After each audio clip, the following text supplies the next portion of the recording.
And welcome back inside the home office, and welcome to this week's edition of NEC Women's Basketball on the Run. I'm Craig D'Amico. We are coming off a holiday weekend of action, and we are going right into a short week of action as we hit the quarter mark of our 16-game NEC conference schedule here in 2023. Coming up on today's show, we will take a closer look at the red-hot Sacred Heart Pioneers offense. We will reveal our top 3 stars of the week, and we will look ahead to a busy weekend featuring not just one, but 2 NEC TV games this week on our schedule, and we'll chat with the leading scorer for the 4-0 in conference play Wagner Seahawks, Alex Cowan. All that and more coming right up, but first, let's catch you up to speed on our top headlines from week 3. This is our 3-point shot.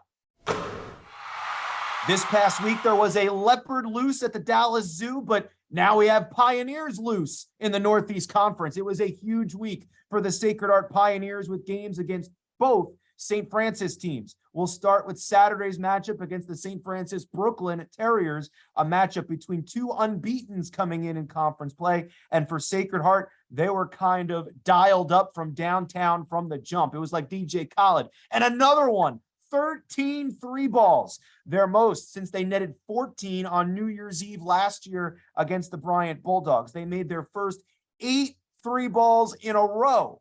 So Jada Bonner was a perfect 6 for 6 from behind the arc on the way to a 76-60 Sacred Heart win. Then on Monday night, in an ESPN Plus TV battle against the Red Flash, the Pioneers burst out to a 40-24 lead in the first half. They were up 41-29 at halftime, shooting 47% from the field. St. Francis would get back into it in the third quarter. Sam Miller, sidebar, by the way, had a breakout game for the Red Flash, 22 points, 7 rebounds. But as for Sacred Heart, they would go on to victory. They would close it out 73-60 on the road. A perfect 2-0 week, 4-0 start in conference play, and some froyo for everyone to celebrate on the long bus ride home. That's a happy bunch of Pioneers with their frozen yogurt. By the way, if that's the motivation, win and you get froyo on the way back home, Sacred Heart might just go undefeated the entire season. Who doesn't love their froyo? For headline number 2, we'll go to Brooklyn. Next week, we'll be previewing the actual Battle of Brooklyn, but this week we got a small little taste, an appetizer, if you will, the non-Battle of Brooklyn, the DeKalb Ave dispute, if you will, the first of 2 meetings this year between the St. Francis Brooklyn Terriers and the LIU Sharks. St. Francis Brooklyn was coming in off that first NEC loss 2 days before against Sacred Heart that we mentioned earlier, and LIU looking to shake off a 13-game skid, playing shorthanded without one of their key players, Amaya O'Brien. The Terriers led for most of the game. They led by as many as 9 points late in the third, but the Sharks were circling the waters. They scored the first 7 points of the fourth quarter to take the lead, 47-46 on a 3-ball by Maria Aloam.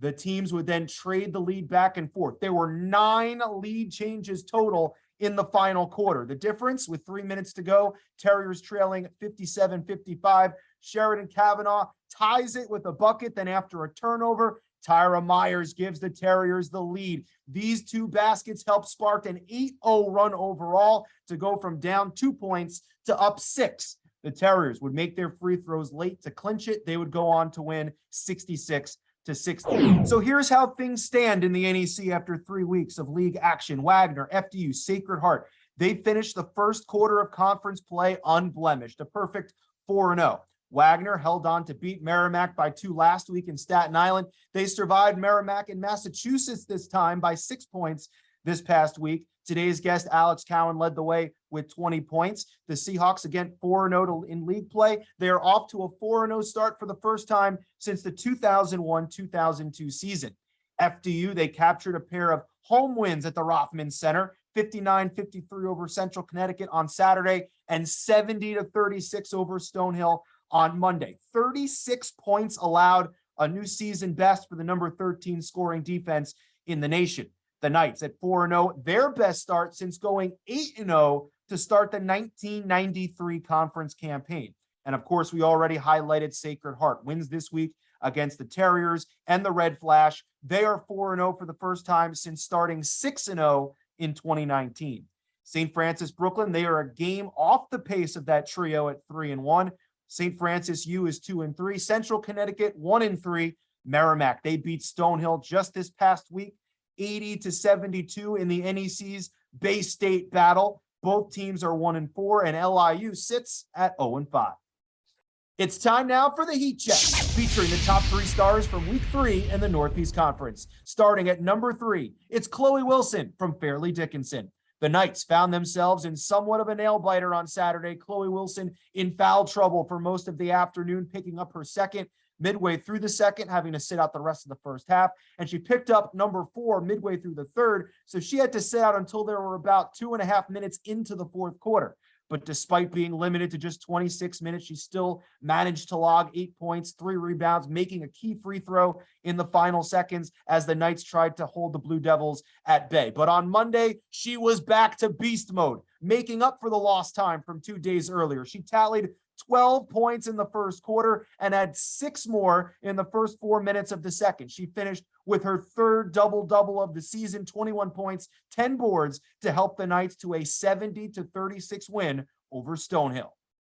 At number 2, it's Alex Cowan from the Wagner Seahawks. Moving up 1 spot from last week, Cowan was clutch in Wagner's only game of the week at Merrimack. With Wagner holding on to a slim 4-point lead going into the fourth quarter, Cowan recorded 12 of her game-high 20 points in the final frame, including a 3-ball with 2 minutes to go to push the lead from 2-5, a jumper with under a minute to go to double the Seahawks' advantage from 2-4, and then making the final 3 free throws to hold the Warriors at bay and come away with a 69-63 win.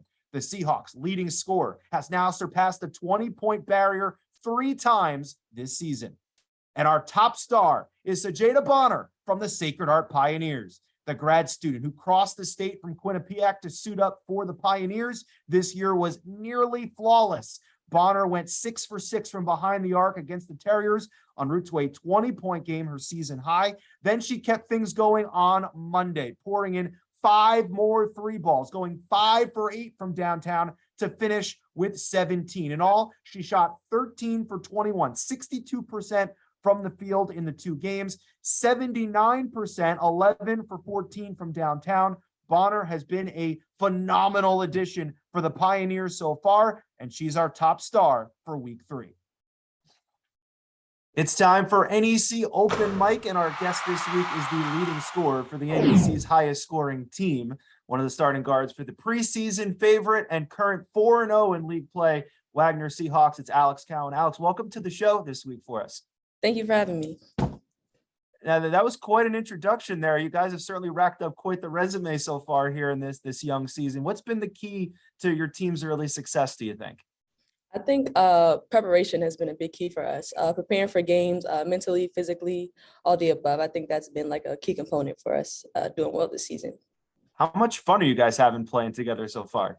We're having a lot of fun. If you watch us, you can see how much we celebrate each other when things happen, and even in tough times, like we come together and push through it. So we're having a lot of fun together out there. And you're coming off a game against Merrimack, where just like the game against Merrimack before that, it kind of went down to the end. There were some tense moments there at the end, but you guys were able to make those plays late both times. How was it that you were able to make those key plays at the end and come away with the victories? I think composure and execution were really big for us at the end, from coaches and our players, like Coach T being able to draw the play and we come out and execute it. I think that was like huge for us coming down the stretch and being able to get that win. And now we talked in the intro there about, highest scoring team and all that, but I know Coach Coburn's big on the defense. You guys started conference play holding St. Francis to 25 points, and the other teams have kind of been right around 60 since then. So how would you rate how the defense is going so far and what they're capable of going to as you continue on through the season? For sure. I think right now we definitely have our lapses. We have times where we do really well and then times where it's not so good. So I think when as we watch film and continue to work on the small details and all of our defenses and stuff like that, I think it'll only get better. Now let's go back for you and talk about your journey to Wagner. How was it when was it when you kind of fell in love with the game of basketball? I fell in love with the game of basketball fairly young. Honestly, I have an older brother who's like 24, and I grew up watching him play, and that's how I kind of got my introduction to it. So, ever since then, watching him play and seeing him succeed in it, I kind of I wanted to try it too. Now, coming to Wagner, you were part of kind of a culture change. There was a program that really hadn't tasted success in a long time, and you were part of kind of changing the culture. So as someone who's been on the inside during this entire process, how have your coaches and your teammates kind of, flipped the script and turned around what Wagner Seahawks women's basketball is and turn it to a championship contender year in and year out now? For sure. That was definitely one of Coach C's biggest messages as becoming head coaches. We wanted to become a winning program and get on people's radars and things like that. So I think with that, comes, a whole bunch of discipline and growing pains, honestly. It took a while for us to get where we wanted to be. So I think we've really keyed on like I said, small details and discipline and things like that and holding each other accountable, which have really helped us grow to where we are now and hopefully where we continue to go. Now, as you know, in the NEC, there's no rest. You just had games, and now there's games coming up next. We'll see you against Stonehill coming up on Thursday, and then we'll see you on ESPN3 on Saturday against Central Connecticut. So when you look ahead to the games on the horizon this weekend, what might be a key or two to look out for? Like I said, preparation. Like you said, we have a really small turnaround time, so we're not going to be able to focus on small details like going over people's plays and stuff like that as much. So we have to really key in on what we can in terms of preparation and finding a way to win, honestly. All right, it's time to go into the final 5 questions. Alex, we have some quick hitters for you, so just give us the first thing that comes to mind, all right? Okay, got you. All right, what is your favorite either snack or junk food? Junk food probably have to be pizza. Okay. What is your pregame superstition? None, no superstitions. Okay, good for you. Good for you. What is the biggest piece of coaching advice that kind of sticks with you that your coaches have given you?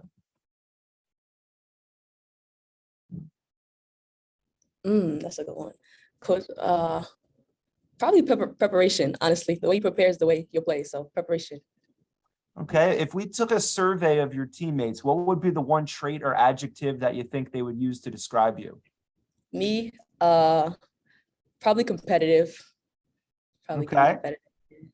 And our final question, you watched from afar in 2021 when Wagner went all the way to the NEC championship game. So what's it going to take for Wagner to get back to the ship and win it this year? All the things we've been doing thus far. We just got to lock in more and key in on the small details. Well, certainly off to a great start, and we look forward to watching you and the rest of the Seahawks kind of keep it going here. Alex and the Seahawks will be in action Thursday night against Stonehill. You can watch it on NEC Front Row. And then, as you mentioned, Saturday, 12:30 at Central Connecticut. That game will be on ESPN3. Alex, thanks so much for joining us this week on our show. Thank you. Absolutely. That's Alex Cowan, and this has been NEC Open Mic. It's time for Stat Chat. Let's take a closer look at the Sacred Heart Pioneers and their offense during their current 5-game win streak. The Pioneers have won 5 in a row, including 4-0 in league play. They've won all 4 conference games so far this year by double digits. The first time they've started 4-0 in conference and won all 4 games by 10 or more points since doing it back-to-back years. Their undefeated 2009 championship season, and then again the next year in 2010. The Pioneers have averaged 72.6 points per game during their current 5-game run, their highest scoring 5-game stretch as a team since February 16th through March the 2nd back in 2019. Not to mention, this past week, they shot 52.8% as a team from behind the arc in their pair of games. This is a team that finished 8th in field goal percentage last year, 7th in 3-point field goal percentage a year ago. And remember, last year, they only cracked 70 points just once in league play.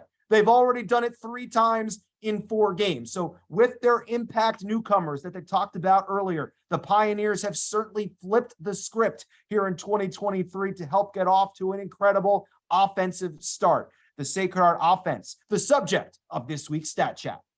We're right back at it this week. It's a short week, a Thursday, Saturday schedule. So let's take a look at what's coming up on tap. Thursday, Stonehill visits preseason favorite Wagner for the first time as conference rivals. Central Connecticut, they will take on LIU. The Sharks looking for their first league win of the season. They swept the Blue Devils a year ago. And the Sacred Heart Pioneers will host the Merrimack Warriors. These 2 teams split their 2 meetings a season ago, each winning at home. But our featured game will be 5 p.m. on ESPNU. The FDU Knights hosting the St. Francis Brooklyn Terriers. The Knights will be wrapping up a 3-game homestand in front of a national TV audience. 2 of the top players in the league will be on display Thursday afternoon. Chloe Wilson for FDU. She's top 5 in both points and rebounds. And Alyssa Fisher for St. Francis Brooklyn, our guest on last week's show. She's the league's 3rd leading scorer and one of the most improved players in the league this year. FDU, the reigning regular season champs, have their defense suffocating. We featured last week on Stat Chat. They are locked in, and they're one of the tops in the nation in scoring defense. I think one of the differences from last year to this year, though, is their balance on offense. They have Wilson, but in the case of this past weekend, if Wilson gets in foul trouble, they have Sierra D'Angelo who could go inside or outside. Dahomey Forges is consistent, and now she's back in the lineup.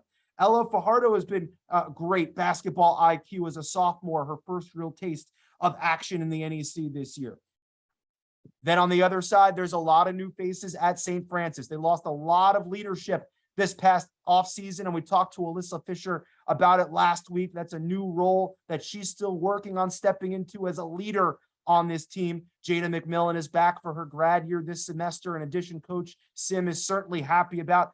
Tyra Myers has been putting up all rookie numbers really since the beginning of December. She averaged 15.5 points per game just last week. So the question is, can the Knights continue their run and improve to 5-0 for the first time since 93, or will the Terriers get a signature win that moves them back up the standings? We will find out 5 p.m. Thursday on the U.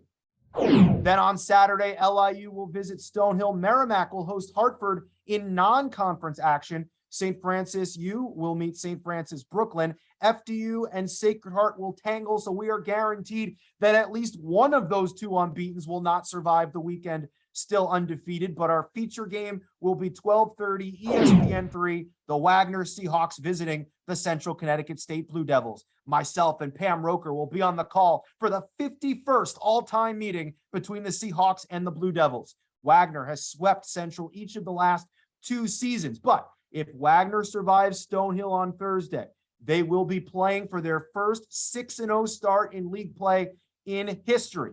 Now, I saw Central in person last week against FDU, and they battled a team that, like Wagner, is considered an FDU heavyweight.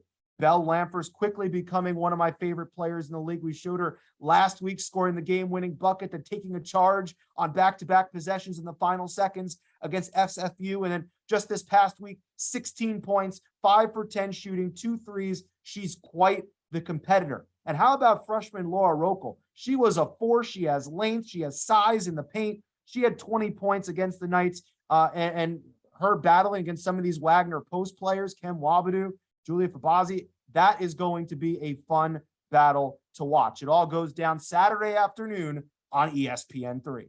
And that'll do it for this week's show. We will talk to you Saturday afternoon from New Britain, 12:30 on ESPN3. And of course, we'll see you right back here from the home office next week. I'm Craig D'Amico, and this has been NEC Women's Basketball on the Run.